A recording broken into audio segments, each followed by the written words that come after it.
నేను పోరాటం చేస్తున్నాను, నేనేం తప్పు చేశానో చూపించమని.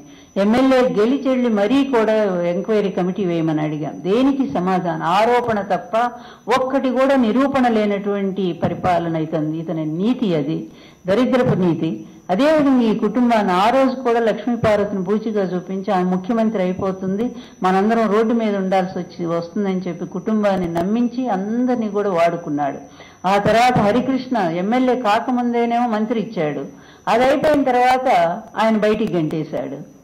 చివరికి మొన్నటి వరకు కూడా హరికృష్ణ చనిపోయే ముందు వరకు కూడా అతను ఎంత బాధపడ్డాడు, ఎంత అవమానపడ్డాడు. ఎక్కడ చూసినా లోకేష్ ఫోటోలు, మహానాడులో ఎక్కడ చూసినా చంద్రబాబు నాయుడు, ఎన్టీఆర్ కొడుకుల ఫోటోలు ఎక్కడా లేవు. అది చూసి బాధతో ఆయన డయాస్ దిగి వచ్చేశాడు. అదేవిధంగా జూనియర్ ఎన్టీఆర్ను వాడుకున్నాడు ఎలక్షన్స్ కోసం. ఆయన ప్రచారం చేసి వచ్చిన తర్వాత తీసి అవతల పడేశాడు. మళ్ళీ పిలుపు లేదు, ఏమి లేదు. ఎక్కడ వీళ్ళు తన కొడుకు అడ్డం వస్తారో అని చెప్పి, అపర మేధావి, అపర చాణక్యుడు కదా ఆయన కొడుకు, అందువలన ఈయన తర్వాత ఆయన ముఖ్యమంత్రి కావాలి. పాపం మా తండ్రి బాధ అది.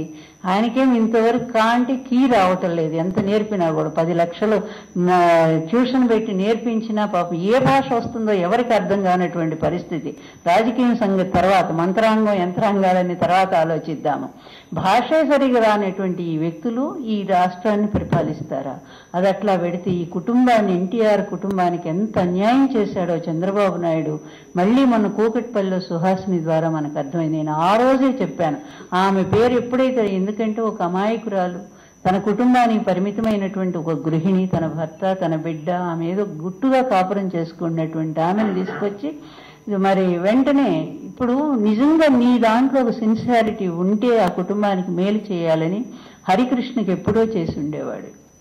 బాలకృష్ణ కూతురు నువ్వు చేసుకున్నావు గనక తీసుకొచ్చి ఆ పిచ్చోడికి ఏదో ఒక ఎమ్మెల్యే ఇచ్చేసి పాపం నువ్వు పో నీ సినిమాలు చేసుకుంటా అని చెప్పి వాడు గెంతుకుంటా పోయి ఆ సినిమాలు చేసుకుంటాను అమాయకుడు గనక. కానీ తెలివైన వాడు, కాస్త మాట్లాడగలిగిన చాతుర్యం ఉన్నవాడు, అదేవిధంగా తాతగారిలాగా రాష్ట్రంలో పేరున్నవాడు జూనియర్ ఎన్టీఆర్ని పార్టీలోకి తీసుకొచ్చి ఒక యువనాయకుడు పోస్ట్ ఇవ్వచ్చుగా, ఎందుకు ఇవ్వలేదు?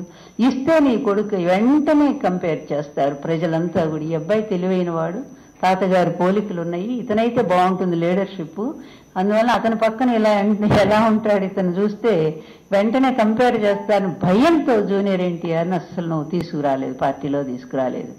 మళ్ళీ మొన్న హరికృష్ణ చనిపోయేసరికి ఒక్కసారిగా ప్రజల్లో ఒక నిరసన వచ్చింది, ఈ కుటుంబాన్ని ఇతను వాడుకుంటున్నాడు, అసలు నందమూరి వాళ్ళదైతే ఆస్తి నారా వాళ్ళు ఎంజాయ్ చేస్తున్నారని. అందుకని అప్పటికప్పుడు ప్లాన్ చేసి సుహాసిని తీసుకొచ్చాడు. ఆమెను ఒప్పించి నువ్వు నిలబడమ్మా, నిన్ను గెలిపిస్తాము అది ఇది అని చెప్పి. నిజంగా అయితే జూనియర్ ఎన్టీఆర్, కళ్యాణ్ రామ్ ఆమె సోదరులు ఇద్దరు తమ్ముళ్లే. మరి వాళ్ళు వచ్చి అక్కగారి సీట్ ఇచ్చినందుకు ఆనందంతో వాళ్ళు ఎంత ప్రచారం చేయాలి? ఇంత బ్యాడ్ అయితే ఉండేది కాదు వాళ్ళు ప్రచారానికి వచ్చి ఉంటే. కానీ వాళ్ళు ఎందుకు రాలేదు అక్కడే అర్థం చేసుకోవాలి. అంటే వాళ్ళు పసిగట్టారు గనక ఇతను దుర్మార్గాన్ని మరొక్కసారి ఈ కరివేపాకులాగా నందమూరి కుటుంబాన్ని వాడుకోవటానికి, ఈ నీచమైన రాజకీయానికి వాడుకోవటానికి సిద్ధపడ్డాడు అనేది వాళ్ళు తెలుసుకున్నారు కనుకనే చిన్నపిల్లలైనా వాళ్ళు అతన్ని అవాయిడ్ చేసి పారేశారు. అక్కైనా సరే మేము వెళ్ళం ప్రచారానికి అని చెప్పి వాళ్ళు దూరంగా ఉండిపోయారు. అది పౌరుషం అంటే, నందమూరి పౌరుషం.